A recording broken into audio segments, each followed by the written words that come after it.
They say the desert has no mercy. Under the fiery sun and endless skies, shadows stretch thin, and dreams can turn to dust. In this land, people are quick to draw their guns, and just as quick to seal their fates. But in the little town of Dry Gulch, one cowboy made a choice that would change everything. He proposed to a woman without a single spark of love in his heart, only a desperate need to save her dying brother. No one guessed her answer would rattle the entire county. If you think the frontier is harsh, wait until you hear her reply. Dry Gulch wasn't much to look at. With a single row of squat buildings, sand blasted by desert winds lining a lonely stretch of dirt road, it seemed more like a temporary stopover than anyone's final destination. But folks in the Arizona Territory knew that sometimes you just ended up somewhere. Sometimes it was the land itself that chose you. At the far edge of town stood the old Carter boarding house run by Miss Harriet Carter. Everyone called her Aunt Hattie. She had come west with her nephew and niece back when her health was stronger. Now her bones were stiff with age, and her voice croaked with a dryness that matched the desert. She ran the place with the help of her niece Lucy Carter and Lucy's younger brother Jeremiah.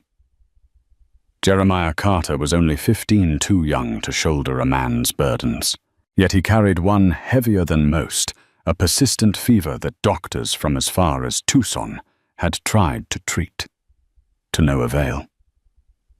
Some days Jeremiah could barely rise from bed.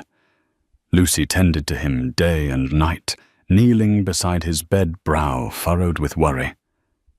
She prayed constantly for a miracle, for a cure, for a slight decrease in the hospital fees piling up. Word was that Jeremiah needed specialized treatment in a bigger city, perhaps in El Paso, or even as far as St. Louis, but that required money. Lots of it. And in a dead-end town like Dry Gulch, money wasn't just lying around. Lucy worked long hours helping Aunt Hattie with the boarders, traveling cowpunchers, silver prospectors, and the occasional family passing through. Still, they barely made enough to pay for Jeremiah's medication. Lucy Carter was known for her gentle heart, a trait that shone in her delicate features. She was slender from missing too many meals, preferring to give her share to Jeremiah. Her eyes held a perpetual worry. Folks who passed through the boarding house often felt a pang of sympathy for her. No one knew how she kept on smiling, but she did. With each day, Lucy's convictions remained unbroken. She would do anything to save her younger brother. Across town, near the dusty corral next to Doyle's saloon, was a different kind of figure entirely. Garrett Dawson, a man who'd ridden trails from Montana to New Mexico. Some called him the wandering cowboy, a drifter who never seemed to settle in one place too long. He had a reputation for a quick draw, a cool head in a gunfight, and an uncanny ability to disappear the moment trouble started. He also had something else, a streak of compassion that betrayed his hardened exterior. Garrett stabled his horse at Thompson's livery and slept on a cot in the back of Doyle's saloon, working as a sometimes bouncer, sometimes ranch hand, always a bit of a mystery. Over time, the folks in Dry Gulch grew used to seeing him sipping coffee at the bar or reading old newspapers by the lamplight. He was polite, but distant, quick to help if needed, but never sharing more than a few words about himself. Rumor had it that once upon a time, Garrett had been part of an outfit from back east, something about a wealthy family, a scandal and a hasty flight to the frontier. But these were rumors. No one asked directly. People in the West knew that sometimes a man's past was best left alone. It was in these parched streets among sun-baked souls, striving for survival, that a chain of events would unfold. Events that started with a single desperate question and ended in a twist few could have predicted. And at the heart of it all was Lucy Carter, a woman with a heavy burden, and Garrett Dawson, a drifter who never planned to stay. Morning arrived with a red sky, the kind sailors called a warning. But in Dry Gulch, sailors were in short supply, and no one took it as more than an omen of another scorching day. Lucy awoke before dawn to check on Jeremiah. She found him sweating profusely, his hand trembling. "Jeremiah, can you hear me?" Her voice, soft as a desert breeze, trembled with concern. He opened his eyes briefly. "Luce, I'm okay." But he wasn't okay. His eyes were glazed with fever. Lucy dabbed his forehead with a damp cloth. He tried to speak, but his throat croaked instead of producing sound. She read the look in his eyes. He wanted to reassure her. She smiled through tears. Aunt Hattie shuffled into the room, her old slippers scraping against the floor. "Lucy, dear, you've been up all night. Go on, get some rest before the boarders wake." Lucy shook her head. "I can't. I'll get him some fresh broth and tea." Aunt Hattie's eyes, foggy with age, still held a spark of concern. "Dr. Weston said he needs stronger medicine, Lucy. We're running out." Lucy placed a hand on her aunt's thin shoulder. "I'll figure something out. Maybe Mr. Hanson, the telegraph operator, can contact a bigger hospital." She hesitated. "But we need the money." The old woman nodded. "I'll see what I can do. Perhaps we can take a loan from Sam Rivers at the bank. You know Sam won't loan us more, not after last time." They both fell silent. The weight of Jeremiah's condition sank like a stone between them. The cost of advanced treatment was steep, and the Carter family had meager means. Still, Lucy clung to hope. Shortly after sunrise, Lucy ventured downstairs to meet the boarders. She forced a polite smile as she served eggs and bacon. The men traveling to find ranch work or a rumored silver strike ate quickly and left. One or two of them gave Lucy sympathetic glances. Word of Jeremiah's illness had spread. They left small tips, but it was nowhere near enough. Eventually the boarders cleared out, leaving Lucy to wash the dishes. She was halfway done when she heard a knock on the kitchen door. She set a plate down and opened the door to find Garrett Dawson standing there, hat in hand, eyes fixed on the ground. "Morning, Miss Lucy," he said. "Mr. Dawson, what brings you by so early?" He shrugged, a shy motion that didn't fit his rugged persona. "I was passing by, and Aunt Hattie asked me if I'd drop off some extra flour she got from the general store." He lifted a small burlap sack in explanation. Lucy accepted the sack. "Thank you kindly. You didn't have to bring it all this way." Garrett nodded. Didn't want Aunt Hattie straining herself. "Besides, I gotta earn my keep around here somehow." Lucy gave him a soft grin. She'd seen fleeting kindness in Garrett before, the way he helped old Mrs. Delgado when her wheel broke, or how he once chased off a couple of rowdy drunks harassing young Sadie Mills near the saloon. Yet he never stuck around for praise. He always drifted off as though he feared lingering too long. She heard Jeremiah coughing upstairs, and her smile faded. Garrett glanced upward, as if sensing the boy's struggles. "He doing any better?" "Not really," Lucy said, voice tight. "We need medicine, proper medicine, but we can't afford it." She bit her lip, catching herself before she spilled the whole sad story. "He's a tough kid, though." Garrett nodded. "If there's anything I can do." Lucy looked at him. The sincerity in his eyes cut through her burden just for a moment. But she also knew he was a drifter. He might leave town any day. I appreciate that she managed. But we'll figure it out. A flicker of something pity or maybe guilt crossed Garrett's face. He tipped his hat. I'll leave you to your chores then. And with that, he turned and disappeared into the dusty street as silently as he came. Lucy returned to the dishes. For a moment, she allowed herself to wonder what kind of man Garrett Dawson really was. And then she thought of Jeremiah and resumed scrubbing, pushing all else from her mind. In the days that followed, Jeremiah's condition didn't improve, and the weight of uncertainty only grew. Lucy prayed harder, worked longer hours, and scanned the horizon for a miracle she wasn't sure existed. Garrett Dawson reclined on a rickety chair behind Doyle's saloon, half in the shade, half in the sun. The thrum of cicadas filled the midday heat, and the smell of stale beer wafted from inside.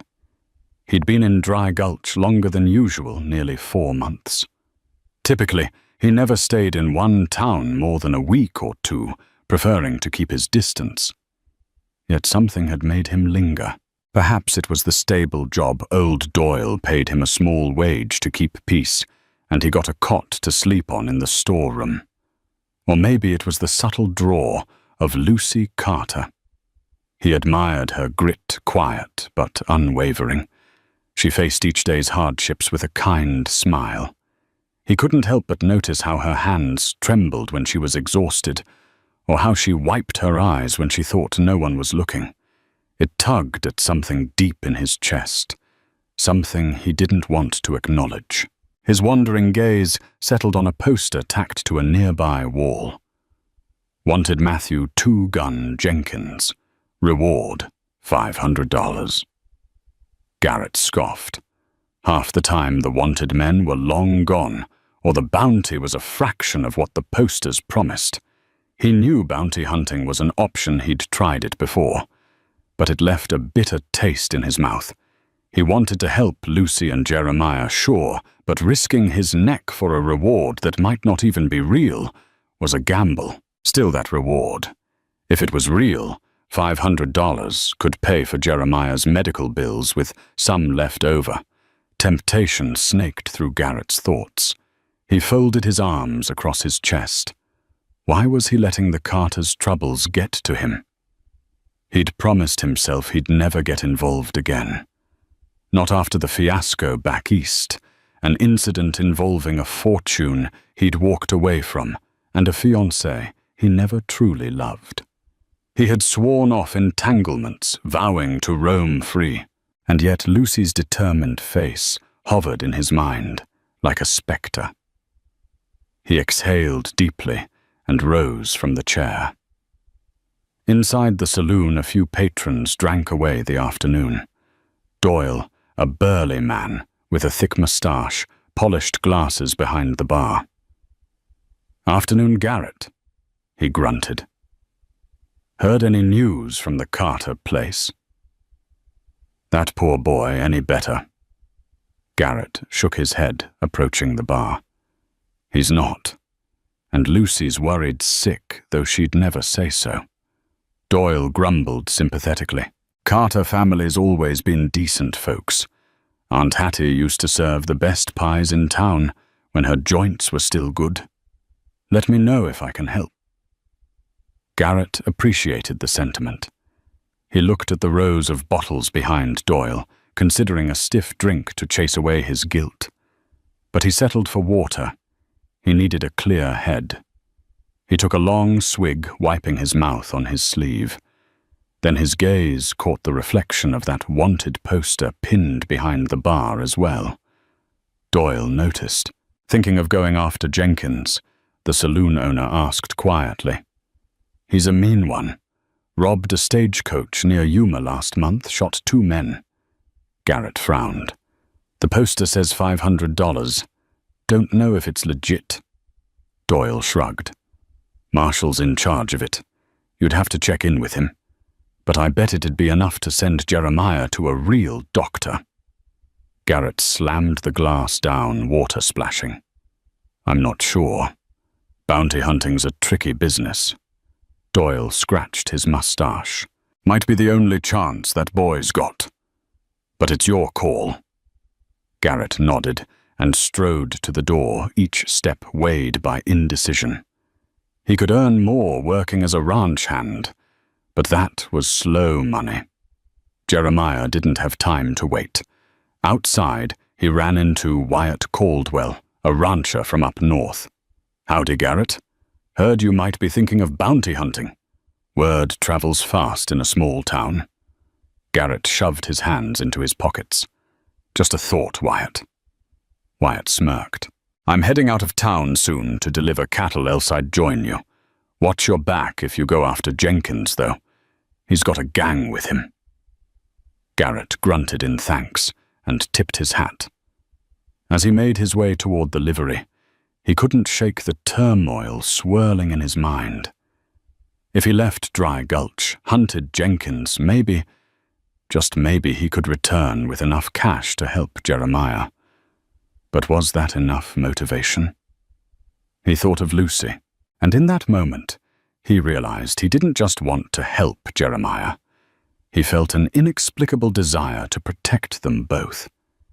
Yet an irrational fear gnawed at him. Emotions lead to attachments, and attachments lead to heartbreak. Still, the notion of simply riding away without a backward glance made him feel hollow. He reached the livery, where he found his horse, Dusty, munching lazily on some hay. What do you think, boy? Garrett murmured, stroking the mare's flank. Should we risk everything again? The horse offered no reply, just a contented snort. Garrett gave a half smile. Sometimes animals were the best confidants. Finally he saddled up and rode out of town, heading toward a quiet ridge overlooking the desert. He needed space to think away from prying eyes. As he surveyed the endless expanse, memory and longing entwined in his heart. The West had taught him to survive alone, but Lucy Carter had reminded him of his own humanity. He wrestled with that thought, the dust swirling around him. A man had to make a choice, and fate was about to push him faster than he cared to go. 2 days later, Dry Gulch awoke to news that Jeremiah Carter's condition had worsened drastically overnight. Lucy had spent the entire evening by his side, pressing cold compresses to his burning forehead, listening to his labored breathing. By morning, he was delirious. Dr. Weston visited and gave a dire warning. He needs specialized care. I can't do more with the supplies I have here. If you can take him to the hospital in El Paso, they may save him. If not, his voice trailed off. Lucy's world blurred. She had no money, no means of traveling so far. Despair weighed heavy on her shoulders. She retreated to the backyard where she often went to cry in private. There, behind the old shed, she sank to her knees, pressing her fist to her mouth to stifle sobs. A cough alerted her. She wasn't alone. Garrett Dawson stood a few paces away, hat in hand, face etched with concern. Lucy, I'm sorry. Didn't mean to intrude. I was coming by to see if you needed anything. She rose hastily, wiping tears. He's dying, Garrett, she whispered brokenly. I can't save him. Garrett took a step forward, heart pounding. He recalled the bounty hunting plan. But that was uncertain. Jenkins was dangerous, and there was no telling how long it would take, or if Garrett would even survive. Jeremiah might not last that long. He took another step carefully. Lucy was trembling. Without thinking, he reached out and steadied her with a gentle hand on her arm. A surge of warmth shot through him, and he swallowed hard. Lucy, he began, his voice tight. There might be another way. She looked up, her tear-streaked face, questioning. Garrett forced the words out. If we got married, I could sign off on a loan at the bank. Sam Rivers might trust me if I had a stake in this town. I got a bit of money saved up. Not much, but together maybe we could get enough for Jeremiah's treatment. Lucy's eyes widened. Married Garrett? Why would you do that? He hesitated. It felt like the logical step in the moment, an almost businesslike arrangement. He didn't want to see Lucy lose Jeremiah. But was it love? His chest tightened at the thought. Love was dangerous, unpredictable. He'd convinced himself he had none to give, so he clarified carefully. This wouldn't be for love. It would be to help Jeremiah. Once he's better, if you want to. You could annul it, or we'd figure something out. Lucy stared at him as if he'd just spoken in tongues. She opened her mouth, but no words came. Finally, she shook her head, backing away. Garrett, I can't ask that of you. You're not asking. I'm offering, he replied softly. Look, if it helps save Jeremiah, it'd be worth it. Silence stretched between them, thick with motes and unspoken feelings. Lucy's mind spun. This was preposterous marriage without love. But the thought of Jeremiah's life hanging in the balance overshadowed everything. Garrett? I don't know, she whispered. This is too sudden. He exhaled. I know. Take some time to think on it. I'll be at Doyle's. She watched him walk away, her heart pounding in her ears. She knew how gossip traveled in a small town. People would talk, but did that matter more than Jeremiah's life? All day, Lucy tended to Jeremiah, fed him spoonfuls of broth, measured his ragged breaths. Her thoughts churned with Garrett's proposal. By afternoon, she was so exhausted she could hardly stand. Aunt Hattie found her curled beside Jeremiah's bed in tears. Lucy, dear, what's the matter? She looked up at her aunt's weathered face. Garrett Dawson offered. He offered to marry me so we could get a loan to help Jeremiah. Aunt Hattie's eyes widened. Then she leaned heavily on her cane. That's quite an offer. He said it's not for love, just a way to help. Aunt Hattie pursed her lips. Do you trust him? Lucy's mind raced. Did she? She knew Garrett was kind, and though distant, he'd never lied to her. I think so. Her aunt's gaze softened. Sometimes in life, child, we gotta do what's necessary. It's not my place to judge. But ask yourself if you can handle the consequences. Lucy nodded, eyes searching Jeremiah's pale face. He was everything to her. She thought back to all the times she held him when he was a baby, all the nights she'd read him stories. He needed help now more than ever, and Garrett was offering a lifeline. She took a trembling breath. All right, she whispered to herself. All right then. That evening, Lucy walked to Doyle's saloon, ignoring the curious stares of ranch hands and passing drifters. She found Garrett at a corner table, hat pulled low, nursing a mug of coffee. He glanced up, heart thudding. Before he could speak, Lucy lowered her eyes and said, I'll do it. His breath caught. You sure? She nodded, the weight of her decision evident. If it'll save Jeremiah, I'll marry you. Garrett swallowed, his mind spinning. He'd expected relief, but instead, he felt a strange pang of regret. This was supposed to be a solution to a problem, not the forging of something real. Then let's talk to the preacher tomorrow, he said quietly. We'll set it up quick. Lucy simply nodded, feeling as if she'd just signed her life away. A swirl of guilt, hope, and fear knotted in her stomach. Neither of them could foresee how that simple agreement would unleash a storm bigger than any they'd ever faced. The next day found Lucy Carter in a borrowed white dress, standing in the tiny wooden church at the edge of Dry Gulch. The church stood amid a scattering of cacti, its roof angled precariously, and its paint peeling from the relentless sun. Still, it was the only church in town, and Reverend James was the only preacher. Garrett Dawson stood beside her, wearing his cleanest shirt and a determined expression. Aunt Hattie hovered nearby in the front pew, dabbing at her eyes, though Lucy couldn't tell if the tears were from joy, sadness, or sheer relief that Jeremiah might be saved. Only a handful of townspeople attended, mostly out of curiosity. Wyatt Caldwell doffed his hat in support.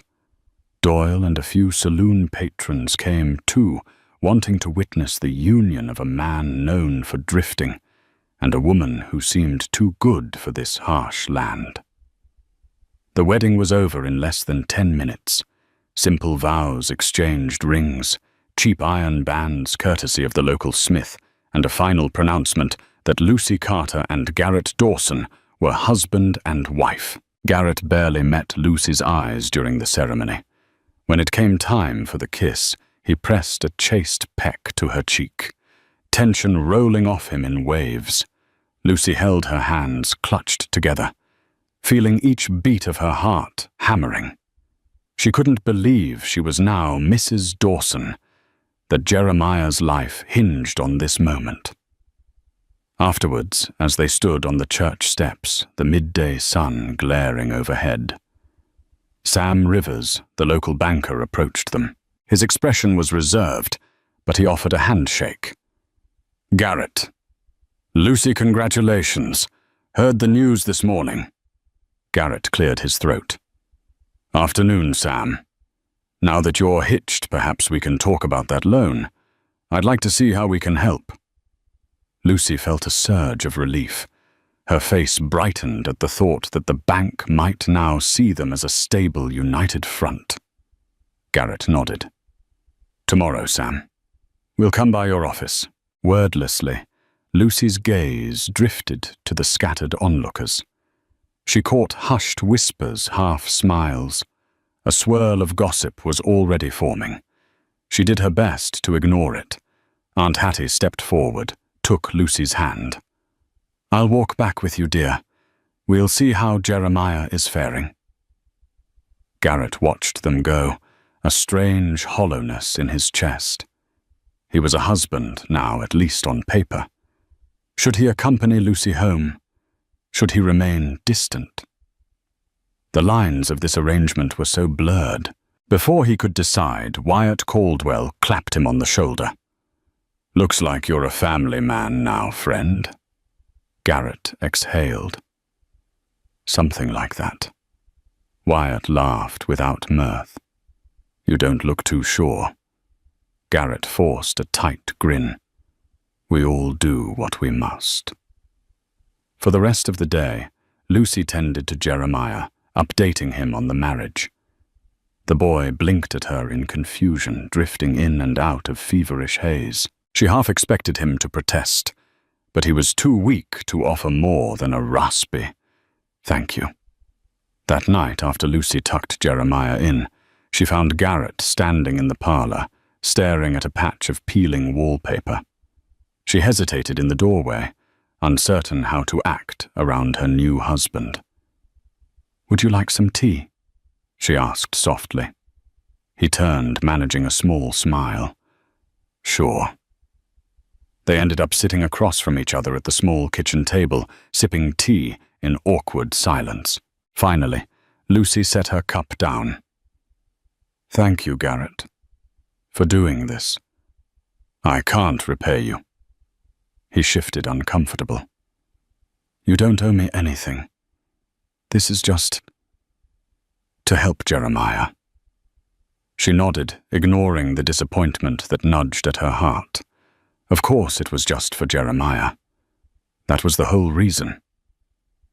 After a moment, she mustered the courage to say, We'll go see Sam Rivers in the morning. Then we can arrange for the trip to El Paso. Garrett nodded eyes on his tea. Yes, the sooner the better. They sat in strained quiet once more. Lucy felt tears threatening to fall, but she blinked them back, refusing to let them spill in front of Garrett. She wouldn't burden him further with her emotions. Eventually she stood wiping invisible crumbs from her apron. I'll make up the spare room for you, Garrett. I figure we won't. You know it'd be proper for you to have your own space. Her face burned with a mixture of shame and confusion. He cleared his throat, nodding. Yes, that's probably best. She led him upstairs past Jeremiah's room to a small room with a single bed and a creaky floor. The entire walk tension hung thick in the air. This wasn't a typical wedding night, but then again, nothing about their union was typical. Once Garrett was settled, Lucy returned to her own room feeling both relief and an odd hollowness. She paced the floor, thinking of Jeremiah, thinking of Garrett, replaying the words husband and wife in her mind until exhaustion claimed her. Meanwhile, Garrett lay atop the spare bed, staring at the ceiling. Despite telling himself this was purely a matter of necessity, he couldn't deny the knot in his stomach. He hadn't been this close to a real home or a real family since he'd left back east. An image of Lucy's tearful eyes flashed across his mind, stirring something he tried to bury long ago. The next morning, in the full glare of the sun, they would face the town together as newlyweds, but each lay in separate rooms, haunted by doubts and longing they refused to name. Morning dawned with a burning orange sunrise, painting the dusty rooftops in streaks of gold. Lucy was up early to care for Jeremiah, giving him water and a dose of the last of his medicine. His fever had receded slightly enough for him to offer a weak smile. You and Garrett, you're married now, he said, voice cracking. Is he good to you? Lucy. She brushed back his damp hair. He's helping us, Jeremiah. That's all that matters. But deep down, Lucy wondered if that would always be enough. She and Garrett then headed to the Dry Gulch Bank, a modest establishment with squeaky floorboards and a single teller's booth. Sam Rivers waited in a cramped office at the back, perched behind a weathered wooden desk cluttered with ledgers. Morning, the banker said, removing his spectacles. Congratulations on tying the knot. Let's see what we can do for you folks.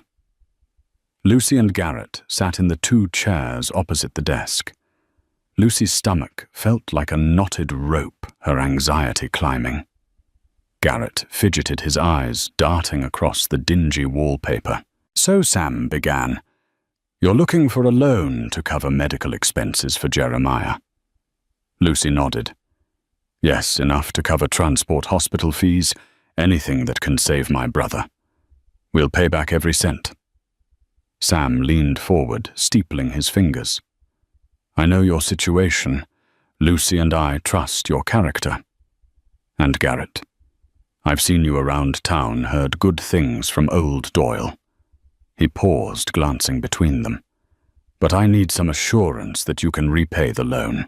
We're talking a considerable sum. Garrett cleared his throat, pulling a small pouch from his pocket. I've saved some.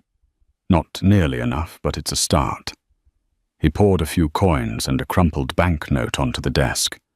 About $100 total. Sam studied the meager pile. 100 down. And how much do you need in total? Lucy inhaled shakily. Dr. Weston said it could run up to $400 or more for the specialized treatment in El Paso. Travel expenses, too. So, we need $300 more, at least. The banker's face tightened. That's a hefty amount. But let me see what I can do. He flipped through ledgers and asked a few more questions, scribbling notes. Finally, he looked up, his expression guarded. "I can extend a loan of $300 on 2 conditions. 1, you both sign a promissory note making you equally responsible for repayment.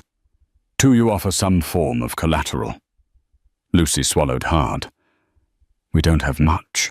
The boarding house belongs to Aunt Hattie, and it's in disrepair." Garrett rubbed his chin. "How about my horse? Dusty's not exactly top stock, but—" Sam waved a hand. "A horse won't quite cut it, given we're fronting $300. However, I might accept partial collateral on the boarding house, if Aunt Hattie consents." Lucy's heart sank. This put Aunt Hattie's livelihood on the line. But what choice did they have? "All right," she said hesitantly. "I'll talk to Aunt Hattie. If she agrees, we'll sign." Sam nodded. "Fair enough.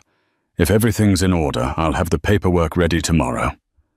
They left the bank in a haze of hope and anxiety.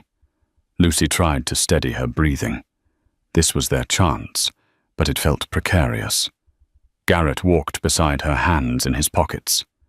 "We'll figure it out," he said, sensing her worry. She mustered a tiny smile. "Thank you." But as they crossed the dusty street, a clatter of hooves thundered from the end of town.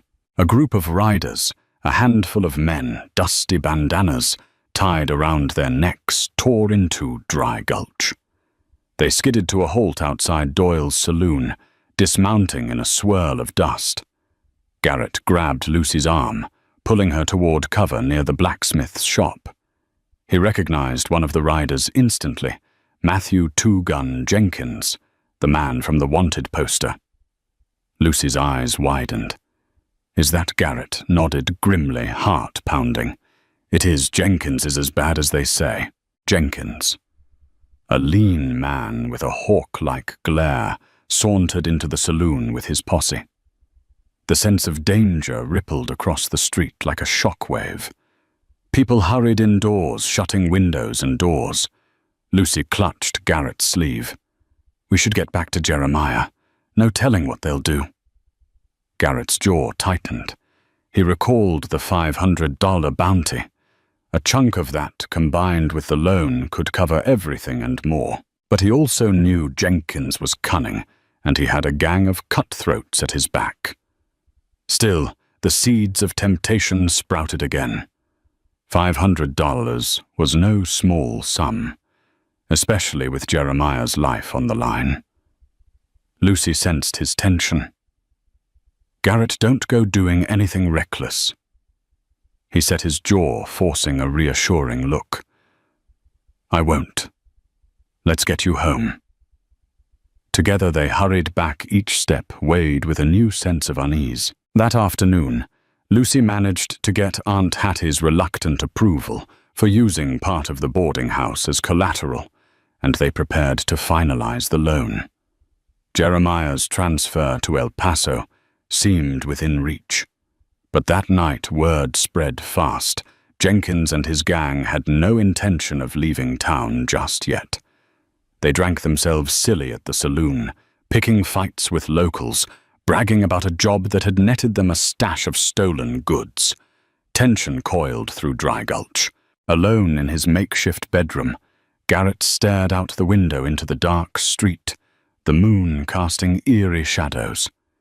He thought of Jenkins, the bounty, and Lucy's desperate plea. If he could single-handedly bring Jenkins in, or at least get him to the marshal, he'd solve all their financial troubles without risking Aunt Hattie's boarding house.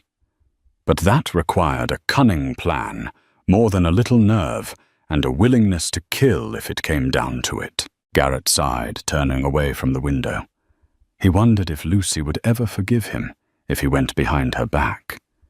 Yet the West was a place where fortunes were won or lost on a single shot. Garrett found himself unable to sleep, haunted by the image of Jeremiah, coughing pale as death. Come morning, it would be time to decide rely on the risky bank loan or take a chance at an even riskier bounty that might save Jeremiah without plunging Lucy further into debt. Neither path was safe, but in this frontier, safety was a luxury no one could afford. Morning arrived with a tense hush. The sky was cloudless, promising a scorching day. Garrett rose early, slipping out of the house before Lucy woke. He wanted to check on the saloon, see if Jenkins and his men were still around. Sure enough, he found them sprawled across tables, snoring drunkenly. Doyle was nowhere in sight, probably holed up in his room, too frightened to confront them. Empty bottles littered the floor. Garrett observed them from the doorway, hands resting near his belt holster. A reckless idea formed.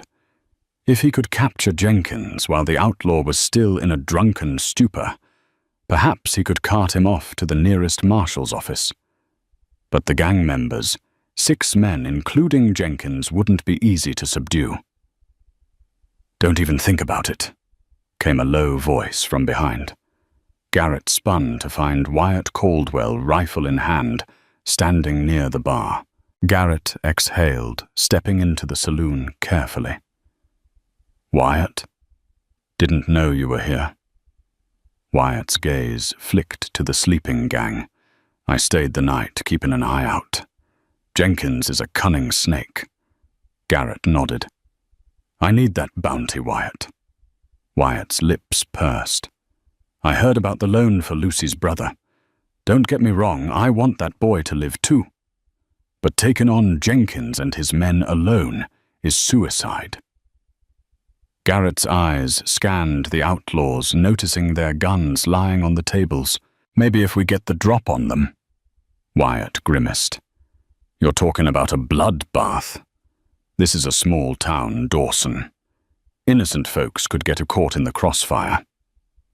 Garrett hesitated. He wasn't a killer at heart, but Jenkins wouldn't go quietly.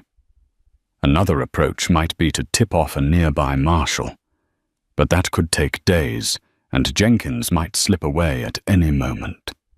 Wyatt seemed to read his thoughts. "I'm riding out this afternoon to deliver cattle. I could pass word to the law in Sierra Rock, but it'd be at least 2 days before they get here. Time Jeremiah didn't have." Garrett raked a hand through his hair.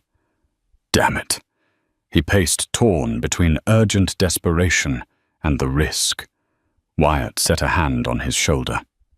"Look, friend, I know you're trying to help Lucy, but there's no shame in waiting for the law." Garrett met his eyes. "Jeremiah's dying, Wyatt. Every hour counts." They both stared at the ragged gang, oblivious to the moral quandary playing out across the saloon. Finally, Wyatt sighed. "We'd need a plan. Something that doesn't end with half the town shot up." Garrett nodded slowly. "I'm open to suggestions." They huddled in a corner, whispering ideas. Perhaps a distraction luring Jenkins away from his men, or a nighttime ambush once the outlaws were separated. Each plan bristled with danger. Eventually, Garrett shook his head. "I can't do this without Lucy's knowledge." Wyatt's face softened. "She might not support it." Garrett grimaced. "She might not, but I owe her honesty." By late morning, Garrett returned to the boarding house. Lucy was up tending to Jeremiah. She looked harried, but relieved to see him. "Where were you?" He drew her aside, glancing at Aunt Hattie, who was fussing over a pot of stew. Lowering his voice, he explained Jenkins' presence in town, the bounty, and his plan.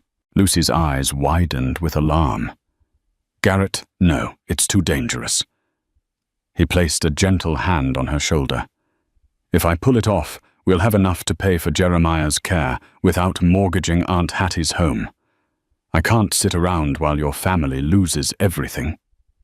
Tears welled in Lucy's eyes. "I don't want you killed, Garrett, and Jeremiah needs you too." His heart twisted. She was worried about him. I'm not a hero, Lucy, but I can handle myself. I've faced worse. If I can find a way to turn Jenkins in without a full-on shootout, I'll do it. She wiped her eyes, trembling. I can't stop you, can I? He shook his head sadly. I'm sorry. She pressed a hand to her lips, then spoke in a wavering voice. All right, if this is truly our best shot. Be careful. Garrett pulled her into a quick, awkward embrace, feeling her shoulders quake against him. He inhaled the faint scent of her hair, heart pounding. This was far from a normal marriage, but the closeness felt undeniably real in that moment. He broke away reluctant. I'll meet Wyatt and see what we can manage. You stay here with Jeremiah. Keep the doors locked. Lucy nodded, eyes brimming with a plea. Please, Garrett, come back alive. He dipped his head in a silent promise and left before his resolve could crumble. Late afternoon's golden light slanted across Dry Gulch as Garrett and Wyatt positioned themselves behind crates stacked beside Doyle's saloon. Jenkins and his men had woken from their drunken stupor and stumbled around town, intimidating shopkeepers and scaring off at travelers. Now they were back in the saloon, guzzling whiskey. Ready? Wyatt asked, eyes fixed on the entrance. Garrett exhaled, steeling himself. As I'll ever be. Their plan was risky. Garrett would pose as a courier from a potential buyer for Jenkins's stolen goods. Wyatt had spread a rumor that the Carter boarding house was a good meeting spot, private and quiet. If Jenkins agreed, he'd ride over there with minimal men, leaving the rest in the saloon. Meanwhile, Wyatt would wait with a lasso and a rifle in a hidden vantage point. Garrett would try to coax Jenkins into surrender at gunpoint. It sounded straightforward, but Jenkins was unpredictable. One false move, and bullets would fly. At dusk, Garrett entered the saloon alone, ignoring the stench of stale liquor. Jenkins was at a table with 3 of his men playing cards. The outlaw's eyes narrowed when he saw Garrett approach. "Who are you?" Jenkins barked, tossing his cards face down on the table. Garrett slid into a chair opposite him, feigning confidence. "Name's Dawson. Heard you got some merchandise for sale." Jenkins glanced at his men, then back at Garrett. "Where'd you hear that?" Garrett shrugged. "A mutual acquaintance." He tried to appear nonchalant. "I know someone with deep pockets. They're passing through tomorrow, want to see what you got." Jenkins smirked. "What's in it for you?" Garrett leaned back. "Finder's fee, that's all. 5%. The outlaw studied him, fingers tapping the table. "And where's this meeting supposed to happen?" "Carter. Boarding house. It's empty tonight. Owners are out." A lie, but hopefully Jenkins wouldn't know. "Real private. You bring a sample of your haul. The buyer sees it. You set a deal, everyone leaves happy." Jenkins snorted. "Sounds too good to be true." Garrett's heart hammered, but he forced a grin. "Take it or leave it." Jenkins exchanged a look with his men. "I'll take half my crew. Rest'll stay here to keep watch. If you're playing me, boy, I'll put a bullet between your eyes." Garrett shrugged. "Suit yourself. Meet me there in half an hour." He stood to leave, heart pounding like a drum. Jenkins was taking the bait. Outside, Garrett signaled Wyatt with a subtle nod before mounting Dusty and riding at a brisk pace to the boarding house. On the way, he passed Lucy, who peeked nervously through the front window. She ran to the door, panic etched on her face. "They're coming here," she whispered urgently. "Don't worry. Wyatt's in position. Take Aunt Hattie and Jeremiah into the cellar. Stay down until it's over." Lucy swallowed hard, nodding. "Please, Garrett." He gently touched her cheek. "Trust me." With that, she hurried Aunt Hattie and Jeremiah, who was barely conscious, into the cellar. Garrett hurried to set the trap, removing a few lanterns to keep the interior dim. Then he stood near the front parlor revolver, holstered but ready. Hoofbeats thundered outside. The door banged open, and Jenkins stormed in, 2 men behind him, each brandishing guns. Garrett stepped forward, hands raised slightly to show he wasn't an immediate threat. "Where's the buyer?" Jenkins snarled, glancing around. Garrett shrugged. "Running late. Should be here any minute." Jenkins scowled, suspicion blazing in his eyes. "You sure about that?" Suddenly, from the window behind Jenkins, Wyatt called out, "Drop your weapons!" The click of a rifle hammer echoed in the silence. The outlaws whipped around. Garrett drew his revolver in a flash, aiming at Jenkins. "Don't move," he growled. For a heartbeat, it looked like Jenkins might comply. But then one of his men lunged sideways, firing a wild shot. Glass shattered a bullet embedding in the wall near Garrett. Wyatt's rifle roared in response, the bullet catching the man's arm. He collapsed with a scream. Jenkins cursed, spinning and firing at the window, forcing Wyatt to duck.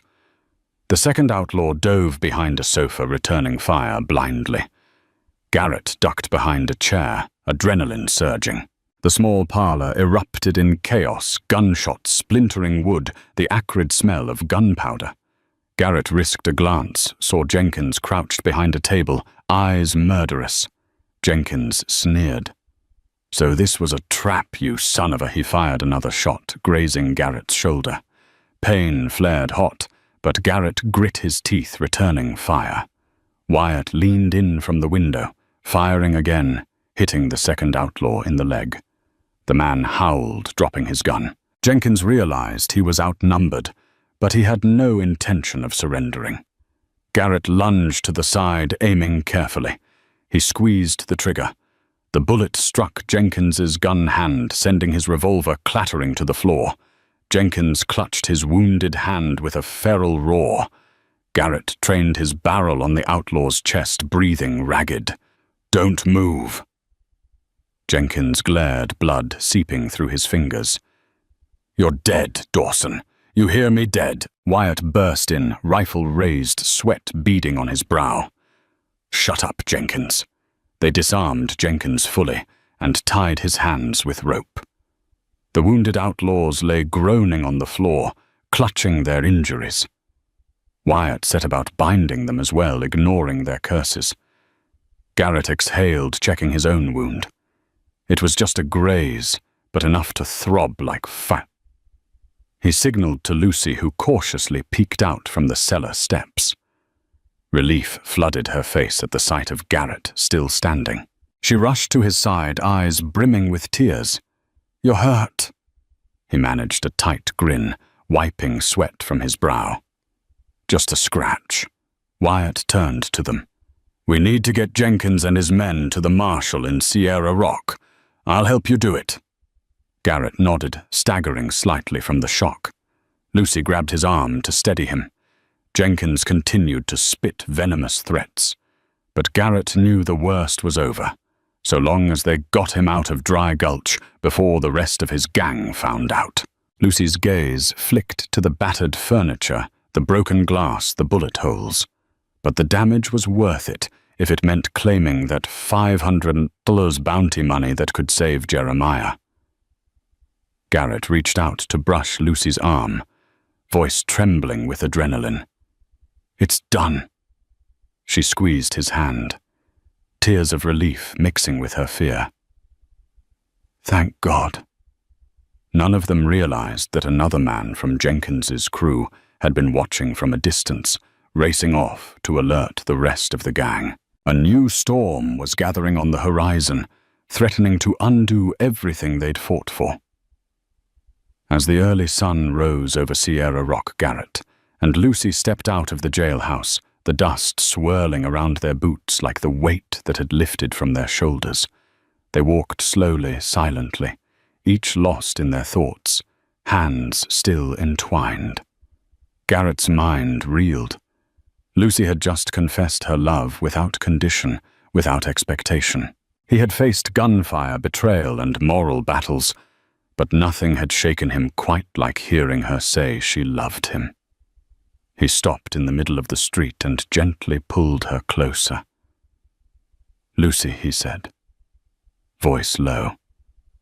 "I meant what I said in there. I wasn't ready when I first asked you to marry me. I was scared. I thought love made men weak. But you've proven it's what makes us strong."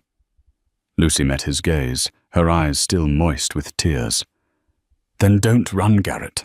Not from me, not from us." "I'm not running anymore," he whispered. "I want to stay. For real this time." The clink of boots on wood interrupted them.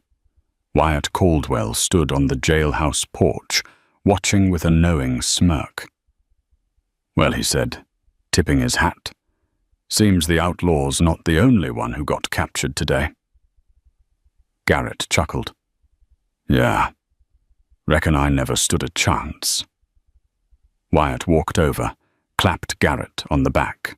"I'll see to it that Jenkins and his men stay locked up until the court processes the full bounty. You two go get your boy to the hospital." Lucy looked from Wyatt to Garrett. "We should leave today. Every hour counts." With the marshal's approval, they arranged for the partial bounty, $200 up front, and secured a wagon from a local rancher. Garrett helped load Jeremiah carefully, making sure the boy was propped up with soft blankets and cool compresses. As they prepared to depart the town, Doctor handed Lucy a sealed packet. "Give this to the hospital staff in El Paso. It contains Jeremiah's notes, what little we could gather here." She accepted it with a nod. "Thank you." They set off down the rocky trail, Wyatt riding alongside until the outskirts of Sierra Rock. As they paused by an old mesquite tree, Wyatt gave Garrett a long look. "You did good, Dawson. Don't forget there's more than one way to be a hero. Keep her safe." "I intend to," Garrett said, and with that, Wyatt turned his horse and rode back. The desert stretched before them, golden sands, towering cliffs, and a heat that shimmered like glass. Garrett drove the wagon steadily, while Lucy tended to Jeremiah. Her brother drifted in and out of sleep, mumbling incoherent words, his forehead beaded with sweat. At one point, Garrett caught Lucy staring at her brother, her expression a mixture of hope and guilt. "You okay?" he asked. She blinked, startled. "Just thinking. I married you to save him, but now I can't imagine my life without you." He reached over and gently squeezed her hand. "You saved both of us, Lucy. More than you know." They camped under the stars that night, a small fire crackling beside the wagon. Lucy rested her head on Garrett's shoulder as they watched the flames dance. "Do you ever wonder how different things might have been if Jeremiah hadn't gotten sick?" she asked quietly. Garrett considered that. "I might have ridden out of Dry Gulch and never looked back, and I might still be serving coffee to cowhands and praying for a miracle." He turned to her, brushing a strand of hair from her face. But fate had other plans. The next day, they arrived at the El Paso hospital. Nurses rushed to take Jeremiah inside, their faces serious, but not without compassion. Lucy gripped Garrett's hand as they waited. After what felt like hours, a doctor emerged. "We've stabilized him," he said. "He's weak, but with proper care, I believe we can turn this around." Lucy broke down in tears. Garrett held her tightly, whispering reassurances. Over the next week, they took turns by Jeremiah's bedside. Aunt Hattie arrived by stagecoach with what little money she'd managed to save, insisting on staying nearby. Though tired and worn, she smiled, seeing Garrett and Lucy together. "You two look like a real couple now," she said, one morning, watching them finish each other's sentences over breakfast. Garrett grinned. Guess we're starting to act like one too. On the 7th day, Jeremiah opened his eyes fully. Luce, did we make it? She laughed through her tears. We did, little brother. You're going to be okay. Garrett stepped into the room, hat in hand. Told you we'd get you here. Jeremiah stared at him, his voice faint but full of curiosity. Are you really my brother-in-law? Garrett winked. Looks that way. And for the first time in weeks, Jeremiah smiled a weak, flickering grin, but a smile nonetheless. Outside, the sun blazed down on El Paso, but for Garrett and Lucy, the future was finally starting to look bright. Within days, the territorial court confirmed the bounty, $500. With part of the funds already advanced, Garrett and Lucy wasted no time arranging Jeremiah's transport to the hospital in El Paso. They hired a proper wagon, a skilled driver, and brought Aunt Hattie along for support. Jeremiah was barely conscious, but hope traveled with them. The journey was rough, but the hospital staff wasted no time. After tense days of watching, praying, and pacing hallways, they finally heard the words they'd longed for. Jeremiah's fever had broken. He would live. Lucy collapsed in tears of gratitude. Garrett, standing behind her, whispered a prayer of thanks. The hospital bill consumed most of the bounty, but Jeremiah's recovery made it worthwhile. As he regained strength, Garrett and Lucy grew closer, the walls between them slowly dissolving. Their once contractual marriage began to feel real. One starlit night outside the hospital, Garrett gently teased, "Remember when you said you wanted an annulment?" Lucy smiled faintly. "I thought you didn't want me." He pulled her close. "I want nothing more. If you'll have me, I want this marriage for real." Her voice was soft. "I do, Garrett." Back in Dry Gulch, they returned to quiet fanfare. Garrett was a local hero, Lucy a figure of strength and grace. Doyle raised a glass in Garrett's honor, and Aunt Hattie resumed work at the boarding house with renewed purpose. Garrett purchased a small plot on the edge of town. Together, he and Lucy began building a modest home. Jeremiah, stronger by the day, dreamed aloud of raising horses. Garrett worked the land, while Lucy supported both the ranch and the boarding house. One spring day, Lucy watched Garrett mending a fence. He glanced up, sweat on his brow, and smiled a smile that said, "I'm home." She walked over, wrapped her arms around him and whispered, "Feeling grateful, Mr. Dawson?"